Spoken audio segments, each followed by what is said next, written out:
केनोम पंचा अवयवाः प्रतिज्ञा हेतुदाहरणोपनय निगमनान् पंचा अवयवाः। एक, पर्वतो वह्निमानिति प्रतिज्ञा। दूसरा, धूमवत्वादिति हेतु। तीसरा, यो यो धूमवान सौ सौ वह्निमान इत्युदाहरणम्। चौथा, तथा चाप्यम इत्युक्तः। पांचवा, तस्मात् तथेत निगमनम्।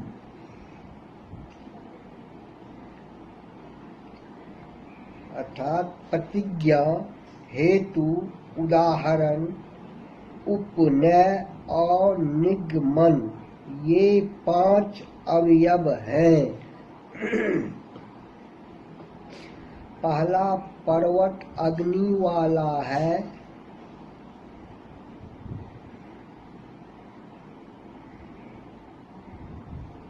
यह प्रतिज्ञा है। दूसरा धूम वाला होने से यह हेतु है।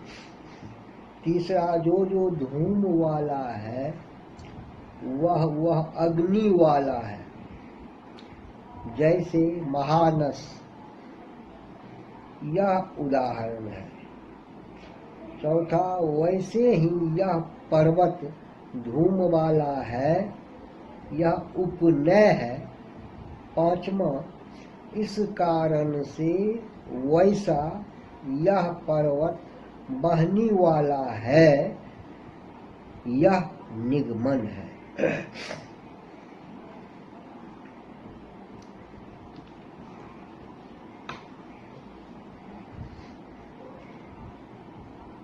ननु पंचा अवयवा वाक्यम इत्यत्र के ते पंचा अवयवा।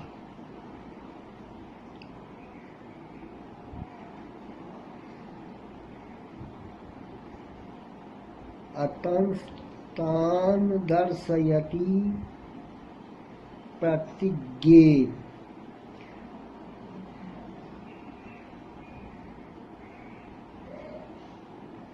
प्रतिज्ञाद्यन्तमत्वम् अवयवत्वम् साध्य विशिष्ट पक्ष बोधक वचनम प्रतिज्ञा। पश्चिम्यंतम तृतीयांतम वा लिंगवचनम हेतु। व्याप्ति प्रतिपादक दृष्टांत वचनम उदाहरणम। उदाहृत व्याप्ति विशिष्टत्वेन हेतु। पक्ष धर्मता प्रतिपादक वचनम उपनयः।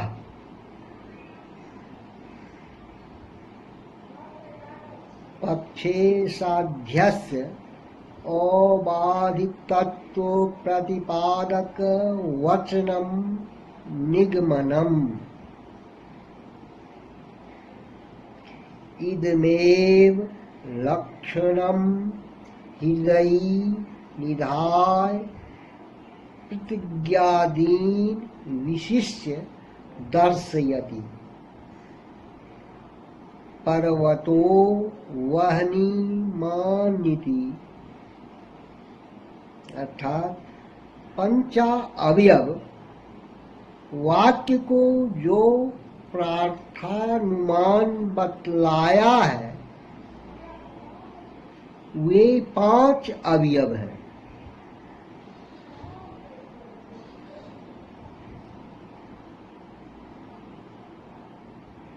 वे कौन कौन हैं? इस प्रश्न का समाधान करने के लिए उनको दिखलाते हैं। प्रतिज्ञेत न्याय के अवयव का लक्षण करते हैं।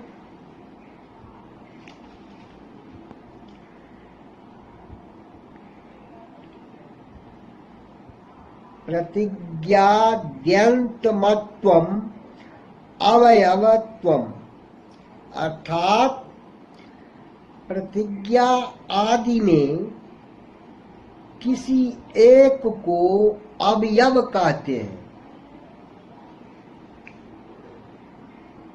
प्रतिज्ञा का लक्षण करते हैं।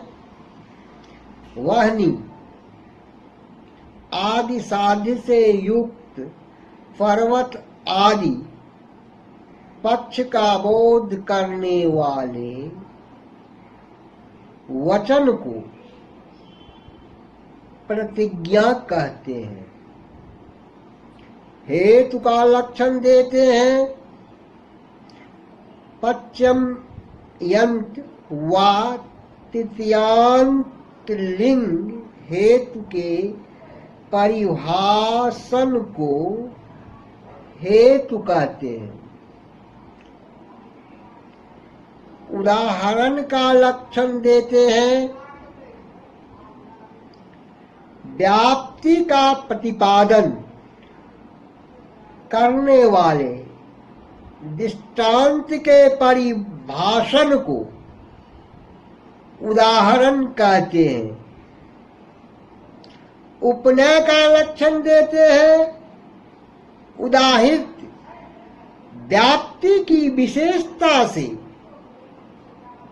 हेतु धूम का पक्ष पर्वत में रहने का प्रतिपादन करने वाले वचन को उपनय कहते हैं।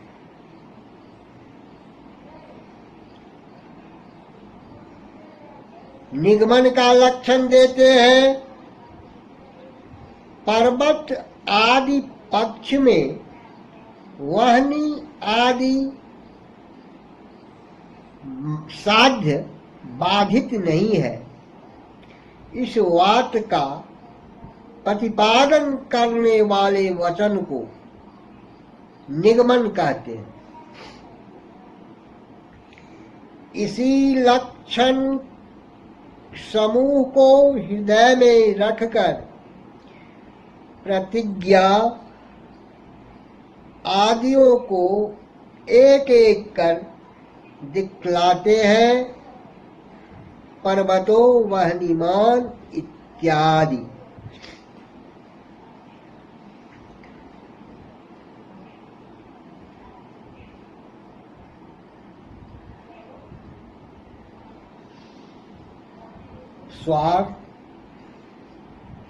स्वार्थानुमिति प्रार्था अनुमित्यो किम कारणम।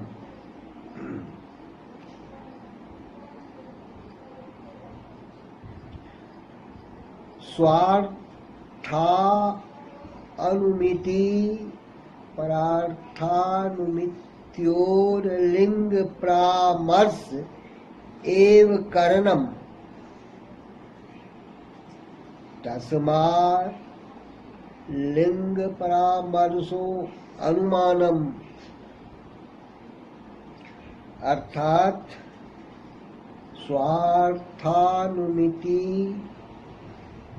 और प्रार्था अनुमिति दोनों का लिंग परामर्श ही का कारण है। इस कारण से लिंग परामर्श अनुमान है।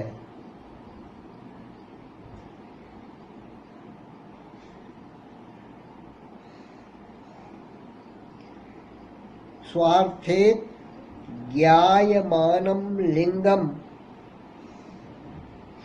अनुमिति करणमिति विधोक्तम न युक्तम। यम यज्ञशाला बहनीमति अतीत धूमात् इत्यादौ लिंगाभावे अनुमितिर दर्शनात्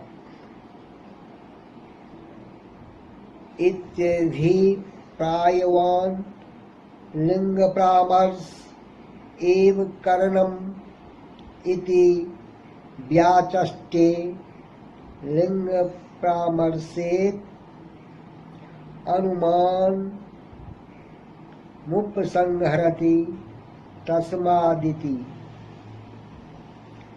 अनुमिते करणत्वादित्यर्थः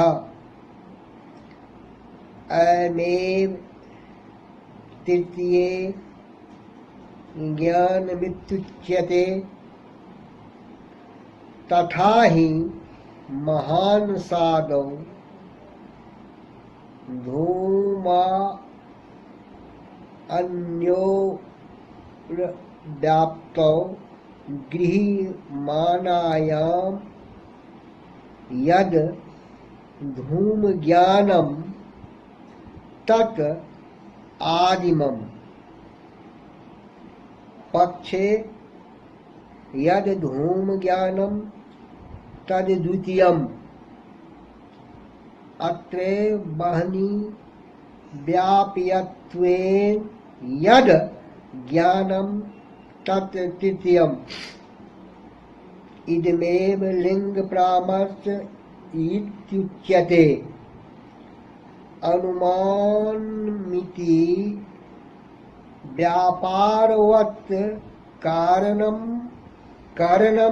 इति मते व्याप्ति ज्ञान मेवानुमानम लिंग परामर्शो व्यापार इत्यवसेयम्।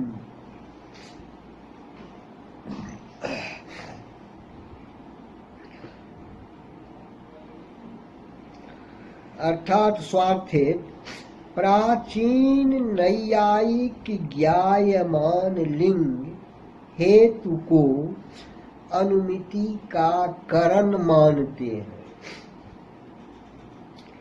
वह ठीक है,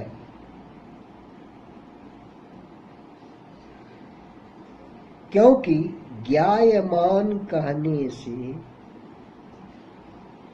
ज्ञा धातु से वर्तमान काल में लट के स्थान में सानच हुआ।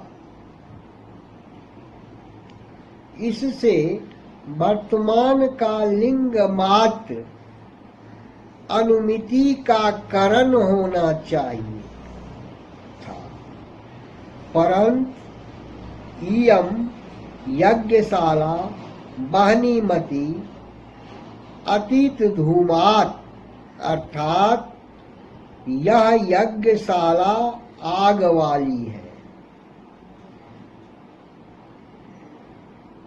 अतीत काल के धूम होने से इत्यादि में वर्तमान काल के लिंग हेतु के न होने पर भी यज्ञ वाला वाहनीमती आग वाली है। ऐसी अनुमिति को देखने से ऐसे अभिप्राय वाले ग्रंथकार उपसंहार करते हैं। तस्मादिति अनुमिति का कारण होने से लिंग परामर्श अनुमान है। इसी को तृतीय ज्ञान कहते हैं। जैसे महानस आदि में धूम और अग्नि की व्याप्ति को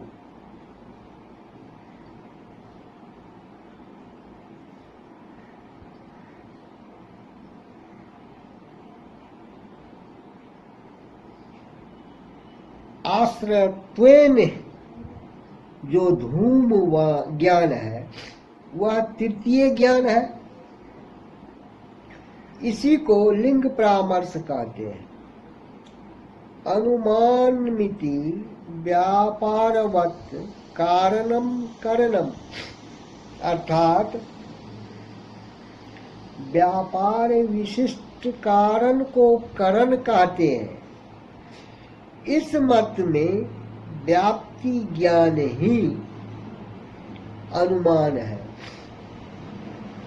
लिंग परामर्श व्यापार है, यह जानना चाहिए।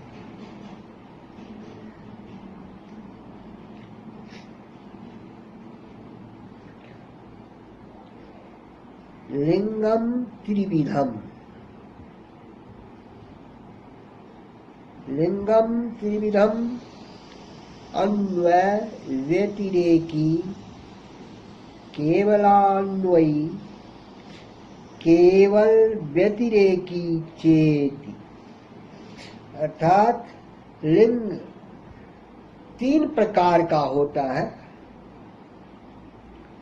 अन्वय व्यतिरेकी, केवलान्वयी और केवल व्यतिरेकी।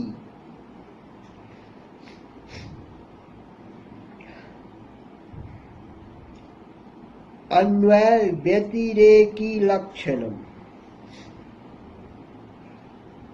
अन्वयेन व्यतिरेकेन च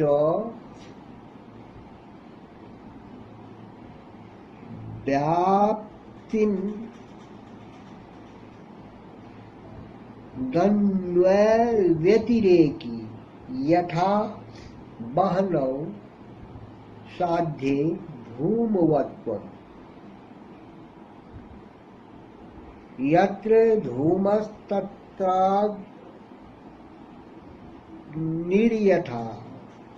महानसम्।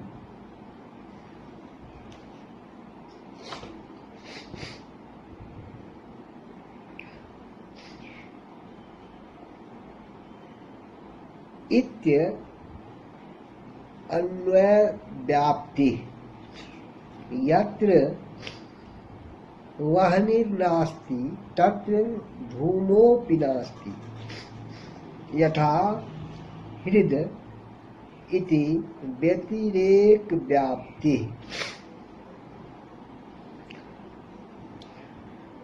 अन्वय व्यतिरेकी लक्षणम, अर्थात अन्वय और व्यतिरेक से जहाँ व्याप्ति होती है उस लिंग हेतु को अन्वय व्यतिरेकी कहते हैं। जैसे साध्य वाहिनी में साधन धूम का रहना, जहाँ धूम है वहाँ अग्नि है। वही जैसे महादस पाकशाला यह अन्वय व्याप्ति है, जहाँ वाहिनी नहीं है वहाँ धूम भी नहीं है। जैसे हृदय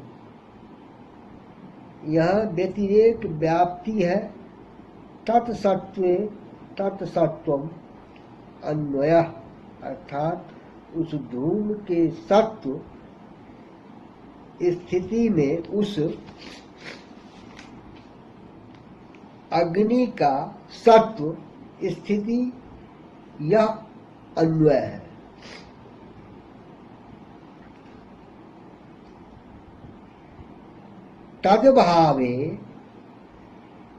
तद्भावो व्यतिरेकः, अर्थात उस वाहिनी के अभाव में उस धूम का अभाव व्यतिरेक है।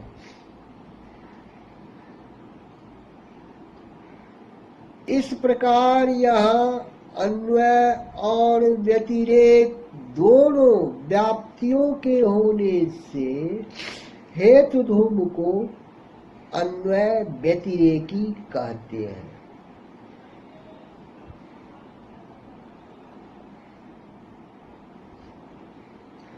अन्वय व्यतिरेकिनो लक्षणम आह अन्वयेनेति तृतीयायाः प्रयोजयत्वम् इत्यर्थः। साध्य साधनयोः साहचर्यमन्वयः तद्भावयोः साहचर्य व्यतिरेकः। तथा च अन्वय प्रयोज्य व्याप्तिमद् व्यतिरेक प्रयोज्य व्याप्तिमद् अन्वय व्यतिरेकीत्यर्थः। केवल व्यतिरेक की व्यति व्याप्ति वारणा अन्वयनेति केवल अन्वयिनी व्यभिचार वारणा व्यतिरेकेनेत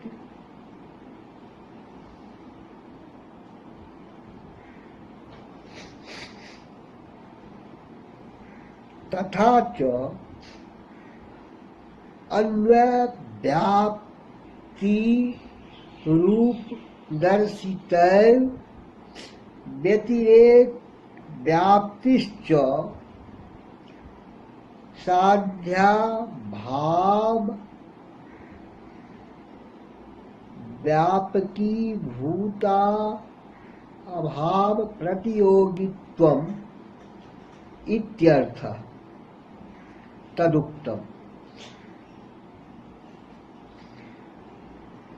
व्याप्य व्यापक भावो हि भावयोर्या विगिष्यते तयोर्भावयोस्तस्माद् विपरीतः प्रतीयते। अन्वयः साधनं व्याप्यं साध्यं व्यापकम् इष्यते। साध्याभावो अन्यथा व्याप्यो व्यापकः साधना अत्ययः।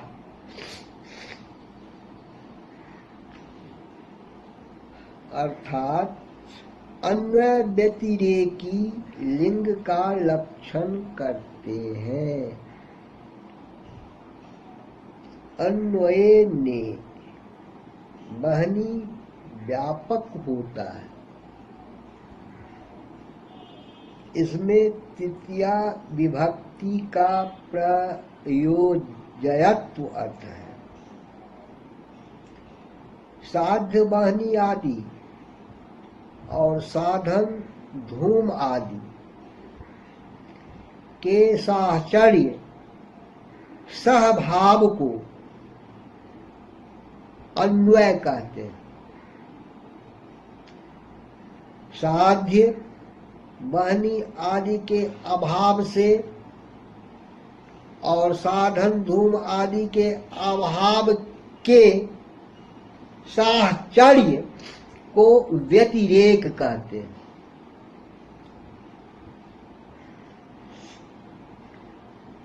इस प्रकार अन्वय प्रयोज्य व्याप्ति से युक्त लिंग को अन्वयी कहते हैं।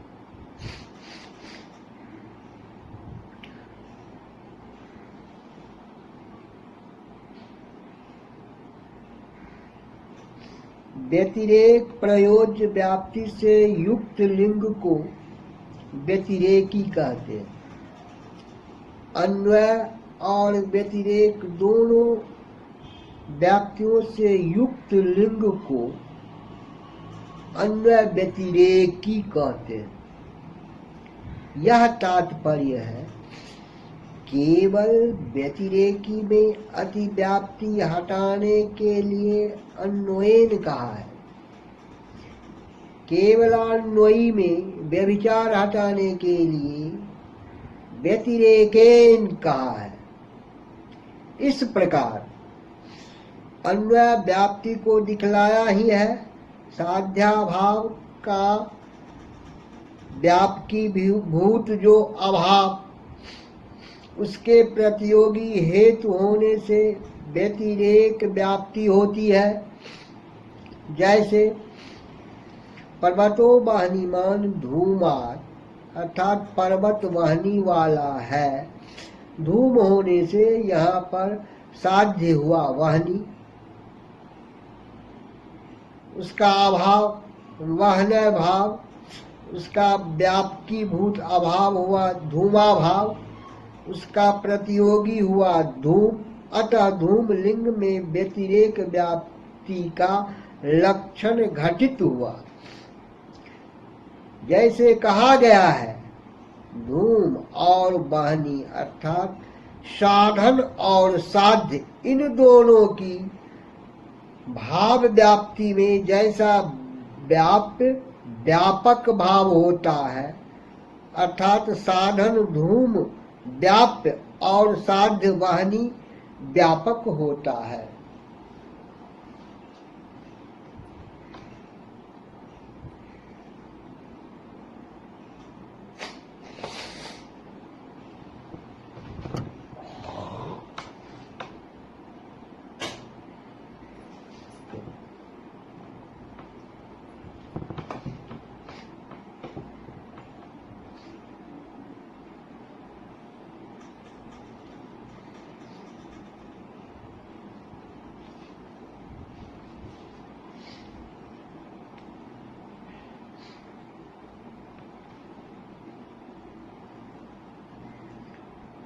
उनकी धूम और वाहनी की अभाव व्याप्ति में व्यापक भाव विपरीत होता है, अर्थात साध्या भाव व्याप और साधना भाव व्यापक होता है। अन्वया व्याप्ति में साधन धूम व्याप्य और साध्य वाहनी व्यापक होता है। व्यतिरेक व्याप्ति में साध्या भाव वाहना भाव व्याप और साधना भाव धूमा भाव व्यापक होता है। जैसे पर्वतो वाहनीमान धूमात, इस अन्वय व्याप्ति में वाहनी पर्वत महानस और अयोगोलक तप्त लोहे के पिंड में रहता है। धूम पर्वत और महानस में रहता है, परंतु अयोगोलक में नहीं रहता। इससे प्रतीत होता है कि अधिक देश में रहने से वाहनी साधन साध्य व्यापक है, परंतु अल्प देश में रहने से धूम साधन व्याप्त है। किंतु व्यतिरेक व्याप्ति में यत्र वहन भावस्तत्र धूमा भाव, यहाँ पर वहन भाव का अधिकरण हृदय मात्र है, आयोगोलक नहीं, इसलिए साध्य भाव व्याप्त है। धूमा भाव का अधिकरण हृदय के साथ आयोगोलक भी है, इसलिए व्यतिरेक व्याप्ति में साधन भाव व्यापक है।